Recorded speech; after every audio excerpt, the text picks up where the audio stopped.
बड़ी खबर यह है कि कांग्रेस पार्टी का शीर्ष नेतृत्व हिमाचल प्रदेश में सुखविंदर सिंह सुक्खू को मुख्यमंत्री के पद से हटाने के बारे में विचार कर रहा है और उन्हें हटाया भी जा सकता है और उनके स्थान पर मौजूदा उप मुख्यमंत्री मुकेश अग्निहोत्री हिमाचल प्रदेश के नए मुख्यमंत्री बन सकते हैं। और आज उन्होंने कांग्रेस के केंद्रीय पर्यवेक्षकों के साथ भी मुलाकात की है। हालांकि इन खबरों के बीच मुख्यमंत्री सुखविंदर सिंह सुक्खू ने अपने इस्तीफे की खबरों को एक अफवाह बताया है और कहा है कि न तो कांग्रेस हाईकमान ने उनका कोई इस्तीफा मांगा है और न ही उन्होंने अपनी तरफ से इस्तीफा देने की कोई पेशकश की है। और उन्होंने इस राजनीतिक घटनाक्रम को बीजेपी का एक ड्रामा बताया है और ड्रामा करने वाले बीजेपी नेताओं को एक अच्छा कलाकार भी बताया है। कोई इस्तीफा नहीं दिया है। मैं एक योद्धा हूं, आम परिवार से निकला हुआ योद्धा लड़ाई में संघर्ष करता है और जीत संघर्ष की होती है। निश्चित रूप पर भारतीय जनता पार्टी ये जानती है कि जो विधायक थे वो उसमें से कुछ विधायक हमारे संपर्क में हैं और जो राजनीतिक लाभ उठाने के लिए कुछ लोग हैं वो राजनीतिक लाभ भी नहीं उठा पाएंगे। ये मैं स्पष्ट कर देना चाहता हूं। कांग्रेस पार्टी की सरकार 5 साल चलेगी। आम आदमी की सरकार है, कर्मचारी की सरकार है। तो निश्चित तौर पर मैं ये दावे के साथ कह सकता हूं कि भारतीय जनता पार्टी जो ड्रामा करना चाह रही है कर रही है और उस ड्रामे को वो अच्छा निभा रही है और अच्छे कलाकार हैं। बहुत बहुत धन्यवाद। अब देखिए, मुख्यमंत्री सुक्खू का कहना है कि बीजेपी ने सीआरपीएफ और हरियाणा पुलिस की मदद से यह पूरा षड्यंत्र रचा। लेकिन सच्चाई यह है कि आज जब क्रॉस वोटिंग करने वाले कांग्रेस के विधायक शिमला पहुंचे तो उन्होंने अपनी तरफ से यही कहा कि वो कांग्रेस नहीं बल्कि बीजेपी के साथ हैं। यानी जबरदस्ती नहीं, वो स्वेच्छा से कह रहे हैं कि वो बीजेपी के साथ हैं। इसमें कोई दो राय नहीं है। सभी उनकी अगुवाई में पहले भी इकट्ठे थे, आज भी इकट्ठे हैं। हमारे सीनियर लीडर चाहे सुखविंदर सिंह सुक्खू जी हों, चाहे हमारे सीनियर लीडर मुकेश अग्निहोत्री जी हों, उनकी अगुवाई में सभी एमएलए आज आपके सामने बैठे थे। देखिए, बीजेपी जो दावा कर रही है उसके बारे में बीजेपी बता पाएगी वो दावा क्या है। अगर ऐसा होता तो आज वो लोग वहां पे होते। वहां पे हाउस के अंदर मेजॉरिटी कांग्रेस की थी और मेजॉरिटी कांग्रेस की सारों ने देखी, मेजॉरिटी के ऊपर कांग्रेस वालों ने वोट किया। आज कांग्रेस और मुख्यमंत्री सुक्खू को यह सोचना होगा कि अगर उनके कुछ विधायक नाराज भी हैं तो वो राज्यसभा के चुनाव में अपनी ही पार्टी के खिलाफ क्यों वोट डाल रहे हैं और इसके पीछे क्या वजह हो सकती है। क्या इसके पीछे अंतरात्मा की सोच हो सकती है? क्या इसके पीछे खरीद फरोख्त हो सकती है? क्या इसके पीछे डर हो सकता है या फिर इसके पीछे कांग्रेस पार्टी के ही अंदर होने वाला असंतोष हो सकता है? कुछ भी हो सकता है। हालांकि बीजेपी का यह कहना है कि यह कांग्रेस की अंदरूनी लड़ाई है और ये जो कुछ भी हो रहा है ये कांग्रेस के अपने अंदरूनी कारणों से हो रहा है। और आपने वो लाइन तो सुनी ही होगी कि यूं ही कोई बेवफा नहीं होता। तो इन विधायकों ने अगर बेवफाई की भी है तो इस बेवफाई का कारण कांग्रेस पार्टी को बीजेपी में नहीं बल्कि अपनी ही पार्टी में ढूंढना चाहिए। और यह बात आप आज की एक और घटना से समझ सकते हैं। आज पूर्व मुख्यमंत्री वीरभद्र सिंह के पुत्र और सुक्खू सरकार में पीडब्ल्यूडी मिनिस्टर विक्रमादित्य सिंह ने कैबिनेट मंत्री के पद से इस्तीफा दे दिया। यानी जिस सरकार में वो शामिल थे वहां उस सरकार में मंत्री पद से इस्तीफा दे दिया। और इस दौरान वो काफी भावुक हो गए, इमोशनल हो गए और उन्होंने कहा कि हिमाचल प्रदेश में कांग्रेस की अपनी सरकार ने उनके पिता वीरभद्र सिंह के नाम पर उनका अपमान किया है और कांग्रेस की अपनी जो सरकार बनी है, जो सुक्खू सरकार है, वो असल में वीरभद्र सिंह के नाम पर बनी थी। लेकिन मुख्यमंत्री सुखविंदर सिंह सुक्खू ने उनके पिता की प्रतिमा लगवाने के लिए भी आज तक जमीन नहीं दी और इस अपमान को वो कभी भूलेंगे नहीं और इसीलिए आज वो अपना इस्तीफा दे रहे हैं। जिस व्यक्ति 6 बार जो हिमाचल प्रदेश का मुख्यमंत्री रहा, 6 बार जिसने ये सरकार बनाई, जिसकी वजह से ये सरकार बनी प्रदेश के अंदर, उसकी मूर्ति लगाने के लिए 2 गज जमीन इनको माल रोड के ऊपर नहीं मिली। This is what respect this government has shown to my late father. इस तरीके की जो चीज हुई है, हम इमोशनल लोग हैं, इमोशनल पद से हमें कोई लेना देना नहीं है। हमको ये कोई लेना देना नहीं है कि सरकार रहती है कि नहीं रहती है, हम पद पे रहते हैं कि नहीं रहते हैं, मगर एक रिगार्ड, एक रिस्पेक्ट जो होनी चाहिए थी। बारी बारी बोलने के बावजूद जो चीज ये नहीं कर सके, ये बहुत दुर्भाग्यपूर्ण है।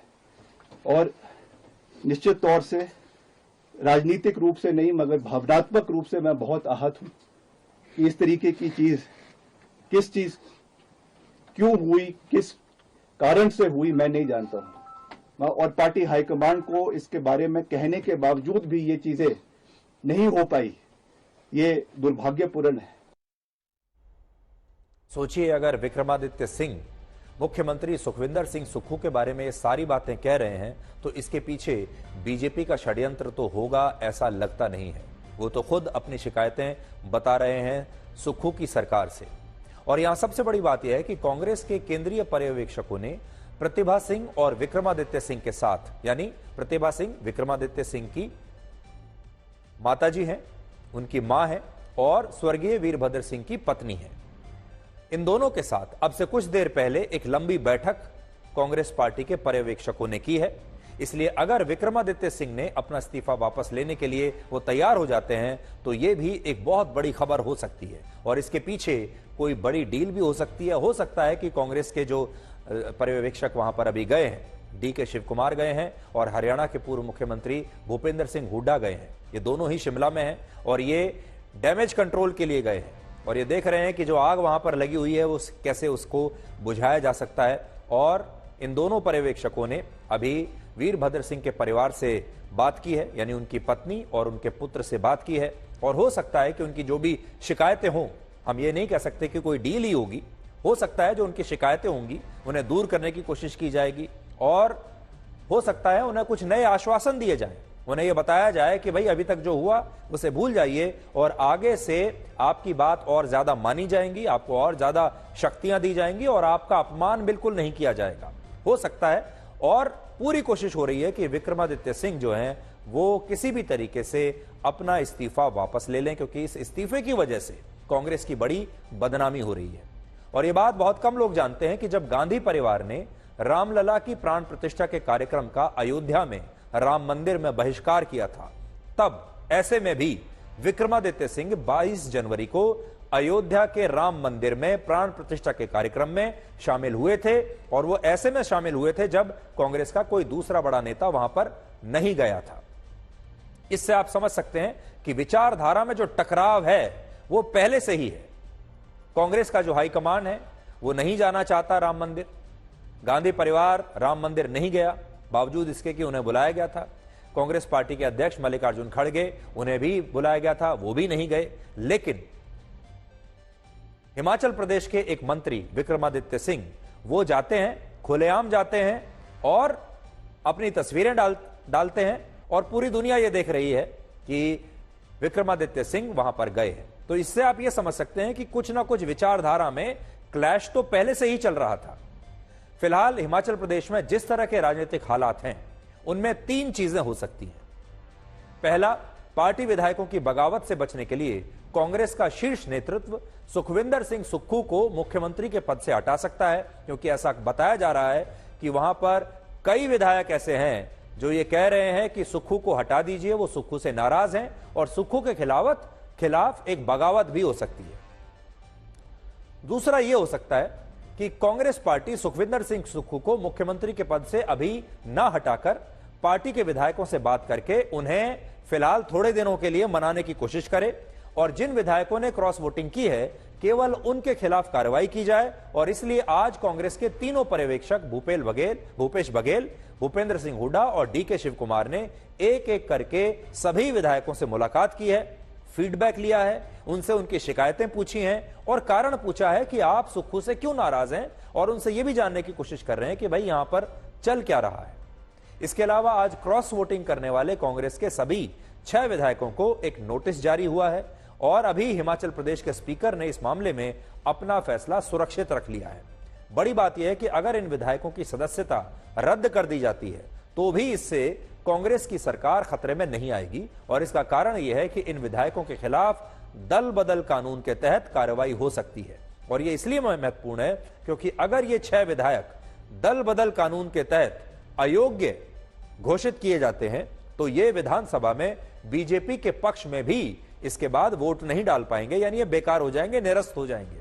और इससे होगा ये कि बीजेपी हिमाचल प्रदेश में अब अपनी सरकार नहीं बना पाएगी और कांग्रेस की सरकार राज्य में ऐसे ही बनी रहेगी। हालांकि बीजेपी का दावा है कि कांग्रेस ने बहुमत खो दिया है और इसीलिए आज बीजेपी के विधायकों ने हिमाचल प्रदेश के राज्यपाल शिव प्रताप शुक्ल से मुलाकात की और उनसे सरकार का फ्लोर टेस्ट कराने की मांग की है। इससे भी बड़ी बात यह है कि आज बीजेपी के 15 विधायकों को विधानसभा से निलंबित करने पर काफी हंगामा हुआ और ऐसा कहा जा रहा है कि अगर बीजेपी के विधायक निलंबित न हुए होते तो कांग्रेस की सरकार आज ही गिर जाती। लेकिन बीजेपी के इतनी बड़ी संख्या में विधायकों को निलंबित कर दिया गया और यह बात इसलिए कही जा रही क्योंकि आज सुक्खू सरकार को विधानसभा से राज्य का बजट पास करवाना था विधानसभा में। और बजट तभी पास होता है जब सरकार के पास विधानसभा में जरूरी संख्या बल हो। लेकिन बीजेपी का आरोप है कि उसके 15 विधायकों को निलंबित करके सुक्खू सरकार ने बिना पढ़े ही ध्वनि मत से बजट को पास करा लिया और सरकार पर जो खतरा था उसे फिलहाल के लिए उन्होंने टाल दिया है। भारतीय जनता पार्टी का विधानसभा के अंदर जो विधायकों की संख्या का अगर हम नंबर की बात करें तो 25, लेकिन 25 से हमारा आंकड़ा बढ़कर के 34 हो गया जब राज्यसभा का वोट हुआ और उसमें हम जीते हैं। उसके बाद स्वाभाविक रूप से सरकार के ऊपर एक बहुत बड़ा संकट हो गया। 15 विधायक आज, जिसमें मैं भी शामिल हूं, को सस्पेंड किया गया और विदाउट एनी रीजन। जो रूल्स हैं उसके परिधि में कोई इस तरह का विषय आता ही नहीं है। उसमें हम सारे विषयों को लेकर के सदन के अंदर अपनी बात कहने के लिए तैयार हैं, लेकिन उसके बावजूद भी हमारा सस्पेंशन किया गया ताकि कांग्रेस की सरकार बचाई जा सके